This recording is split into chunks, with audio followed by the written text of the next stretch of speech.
Hello and welcome to Cheers to Fears, where we take horror films and turn them into drinking games. We're your two hosts. I'm Alex. And I'm Tucker. Today we will be making a drinking game for Dr. Sleep, directed by Mike Flanagan. He has made movies and TV shows such as Oculus, The Haunting of Hill House, and Hush, just to name a few. The movie is written by Flanagan and Stephen King. Stephen King being one of the biggest horror writers of all time, making books such as It, Carrie, and Gerald's Game, which is another film that Mike Flanagan directed. Dr. Sleep takes place many years after the events of The Shining, where Danny is now a recovering alcoholic, much like his father. He starts to come into contact with another person that has The Shining, a little girl named Abra. At the same time, we also learn of a group of people called the True Knot that also have the Shining abilities and feed off of other Shiners such as Dan and Abra to expand their lifespan way beyond the normal life expectancy. The group starts to pick up on a trace on Abra and decide that they want to feast on her so that they can live for a very long time, as she is one of the strongest people with the Shining that they've ever seen. It is up to Dan to prevent the True Knot from killing Abra and other innocent people with the Shining. If you have not yet seen The Shining or Dr. Sleep, we recommend that you watch those movies along with our drinking rules. Since we've already made a drinking game for The Shining, you can see the drinking rules for it right in this video up here. The drinking rules for Dr. Sleep, however, will be posted on screen now. If you already have seen both movies or don't care much about spoilers, let's move on to the drinking rules. As always, the first rule we're going to start off with is death. If you see somebody die in the movie, you take a sip. And this came to a total of 16. Yes, quite a bit of death in this movie. I think the most notable scene involving death is when the True Knot is getting shot up by Dan and Billy. I think he gets mercied in that scene. It does, I'm pretty sure. Because there's how many members of the True Knot? Like at least 6. It might be just on the edge of being mercied, but not quite. Anyways, moving on to rule number 2. It's whenever you hear a scream, cry, or yell. And this happened 19 times in this movie.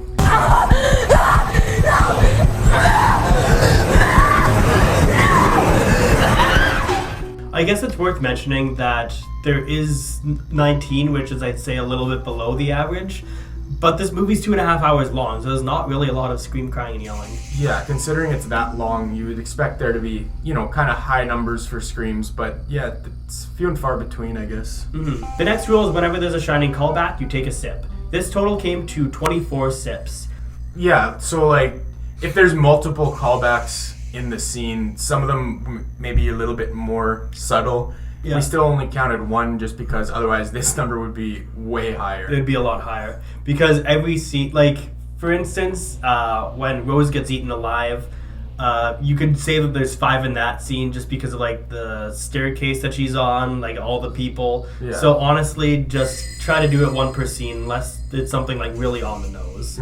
Especially in the ending, it was just all callbacks because it's all happening in the hotel. You see the hedge maze, you see the hotel in general, you see the ballroom, you see Jack. There's a bunch of shit in that hotel that you see. So there's a lot of drinking if you're gonna count every individual one. So let's move on to rule number 4. It's whenever somebody uses the Shining power, and this again happened 24 times. I guess for the most part it was interesting to see how some people had different abilities than others, such as Snakebite Annie's, where she could influence people. I'm not sure if she works like that in the book. I don't think so. For some reason, I think in the book she's able to just put people to sleep and that's it. Okay. But I like this concept in the movie where she's able to manipulate people and get them to do certain things just with their voice. Yeah. And I like how they kind of explored more into the Shining in this than they did in the actual Shining. Because you get the I don't know, they can communicate through their minds, whatever. The telepathy. You remember the first time we really talked when I spoke up inside your head? It made you feel good, right? Knowing you weren't alone? And then there's also, for example, the cat. The cat kind of has its own shine, right? Yeah, the cat has a Shining. So it's different levels, and the amount of shine that people have, it varies, and they explore that in this, and I like to see that. Yeah. Well, next up we have whenever alcohol is referenced, and this comes to a total of 8 sips. Yeah, and it's pretty much we included this rule because A, it was a rule that we used in The Shining, and B, it shows how Dan is kind of turning into his dad. His dad obviously being Jack Torrance. So that's why we included it. It doesn't happen a ton of times, but it's still, I felt, important to the plot. Oh yeah, no, it was definitely integral to the plot. So, especially since it was in the last movie kind of relating back to Jack Torrance, we felt like we had to include this Exactly. rule. Moving on to the next rule, it's whenever sleeping is seen or referenced. This happened 14 times in the movie. Oh, hi there, sleepyhead. Sorry. I had to sleep you pretty hard.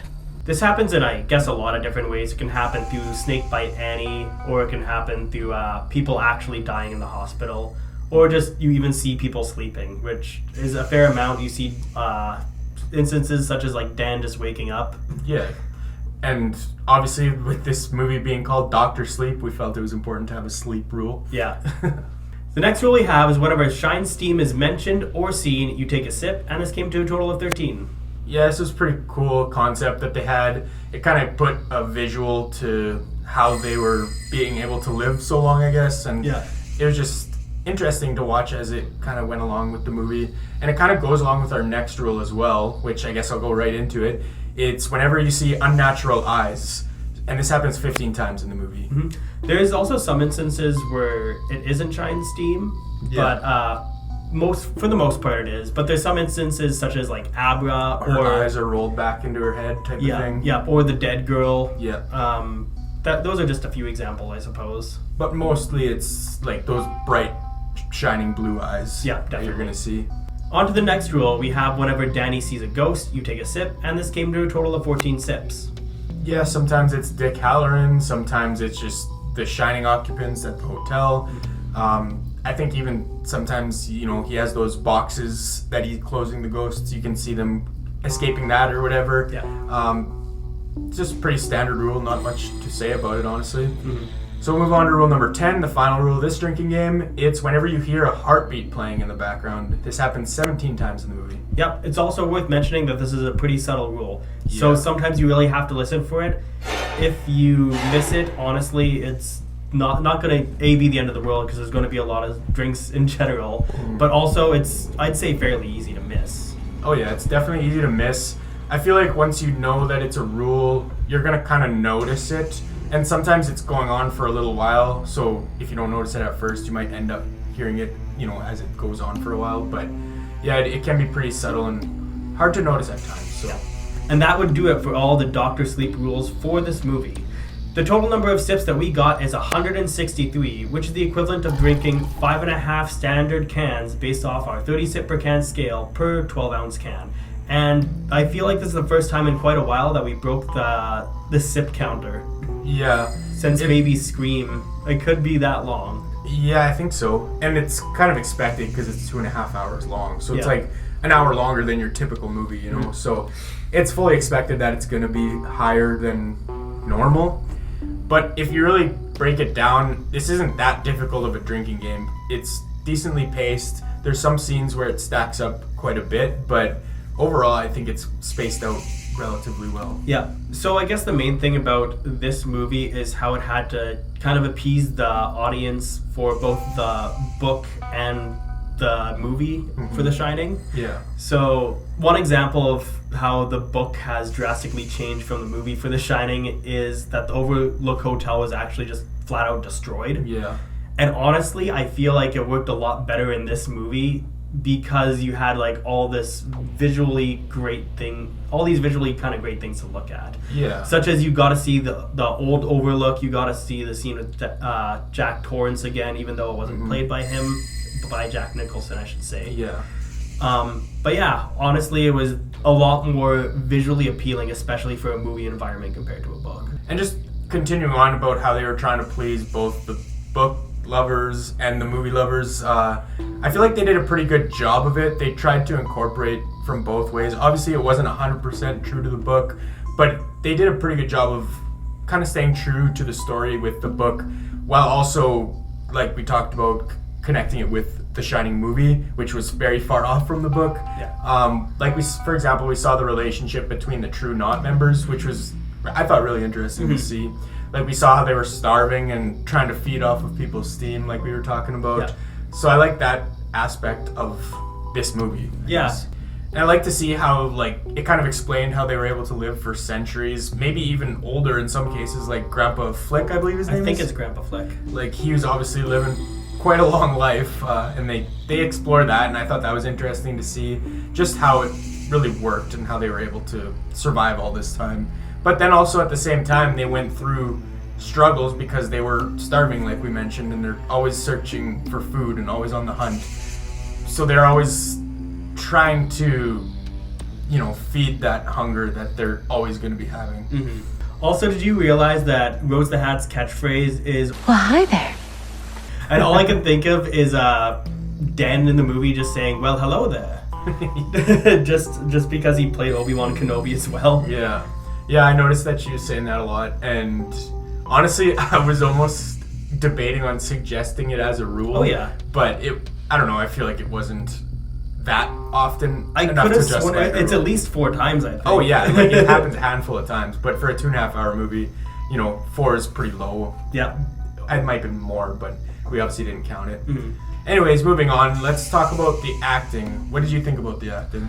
A lot of it was really good. yeah. Some standouts, I'd say, were the kid actors for sure. Mm-hmm. So, who's the little boy, the baseball boy? Baseball kid? I don't know his Baseball name. kid. We'll call him the baseball kid. The baseball kid. I feel like he was in other movies. It's gonna bother me. Anyways, baseball kid. He does like a good job of just selling like yeah. his screams for pain. Yeah. All that. Like it made me actually like it Cringe almost. It made you cringe a little bit. Yeah. Like, yeah.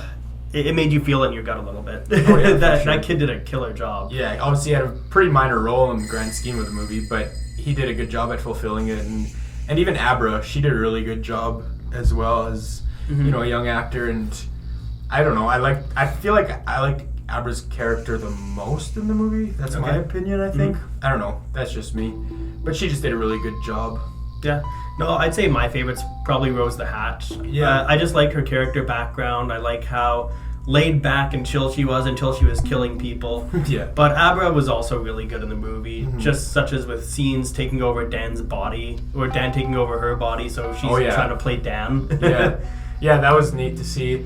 And I'd say Rose the Hat was right up there with her for me too. And I especially like the scenes where it's both of them involved in the scene, like they're kind of battling it out at each other or whatever. Those are the scenes that I really liked in the movie too. So both of them did a really good job of acting. And I know we talked about like a little bit earlier in the episode how everybody has a little bit of shine. I guess you can kind of see that with characters such as Billy, I would say. Such a nice guy, great character. Yeah. But how he always kind of, he said even to Dan that like, I can feel people, or I can sense that Dan needed something, or he was a good person and needed help. Yeah. So I feel like that's just like indirect shine. And Yeah. even Dan said like just not a lot of people realize that they have it. Oh yeah, for sure. And then obviously another, I don't know, do you call it a character? Azzy the cat, like we mentioned before, the cat kind of has its own little shine too, because he's going into he or she, I don't know what it is, going into the room where the people are basically on their last breath and just lays with them as they're dying. Yeah. So clearly he has a bit of shine to him, or he's just death and he's the one causing their death in the first place. I think Azzy's short for Azrael, which I think is a demon from hell. I could be completely wrong, but I'm pretty sure Azrael means something demon death related. So it could be like the kiss of death rather than shining, but I feel like it's shine regardless. No, I think the cat just kills people. Oh, they're all just allergic. That's the real twist. So we mentioned how we got to see Dan's dad being Jack Torrance in the movie. Obviously, we did mention that it wasn't played by Jack Nicholson, and I wish it was. Like, it would have been nice to see him make that return. 100%. Even Shelley Duvall as her character. We see Shelley in the beginning, and or it's Wendy rather. And it's really weird. We see Danny Lloyd in the movie for like a quick cameo. I think he's one of the people at like the baseball diamond watching Baseball Boy because we can't remember his name. Yeah. But yeah, I really wish Jack Nicholson was in the movie just for like that one cameo. Yeah. Just made a comeback for that one scene. I would have been so happy with him. Oh yeah, it would have been nice to see. Yeah, I would even love to see like Shelley Duvall, like in her old age, just like come back in the very like final scene. Even as a cameo or something. Yeah, even when the hotel's burning down, I would have loved to see her come back for like just a single scene. Oh yeah, for sure. And I guess just on the topic of The Shining, we talked about the callbacks. I feel like that was one of my favorite parts of the movie. Like it kept me engaged, always looking to see how they're calling back to the Shining. And it was just like the recreation of the Overlook Hotel and everything, all the sets and stuff. That was really cool to see too. Yeah, honestly, it's a very watchable movie for Shining fans, and I love just seeing kind of the small callbacks like everywhere in the movie. Yeah. So overall, what are your thoughts on the movie? I thought the movie was really good. Like we mentioned, I liked seeing all the callbacks to The Shining. It kept me engaged throughout. Even callbacks aside, the acting was very good. The story in general was super engaging. I liked how you got to see, especially with the True Knot, them trying to feed their hunger and everything. Dan and Abra's connection and growth and their character development as a whole.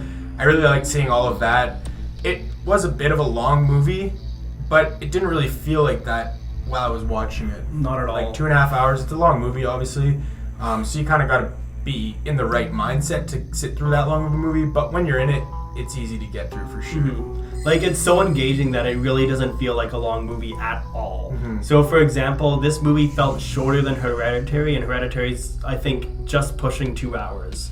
Yeah, so, it's slightly over. For movies that go 2.5 hours and it feels like an hour and 30 minutes, you're doing something right. Oh, yeah. And with this being a 2.5 hour movie, there's bound to be some dumb decisions being made, which leads us to our award ceremony, where we award one not-so-lucky nominee, the Darwin Award. This award goes out to a character who made a stupid decision that resulted in them getting killed, somebody else getting killed, or simply resulting in something bad happening that could have easily been avoided. This award can also be given to a character that is just plain dumb. Here are the nominees. Today's first nominee is Crow Daddy for not wearing a seatbelt, causing him to get ejected from the vehicle and die. The other nominee today is Dan, for not checking on Deanie, causing the death of her child. And the winner is Crow Daddy. Always buckle up and wear a seatbelt, otherwise you could turn out like Crow Daddy. And with all that being said, we hope you enjoyed our look into Dr. Sleep. If you end up playing the game alongside the movie, or if you have any other feedback or suggestions, let us know in the comments below. Also let us know in the comments how this ranks in comparison to other Mike Flanagan movies.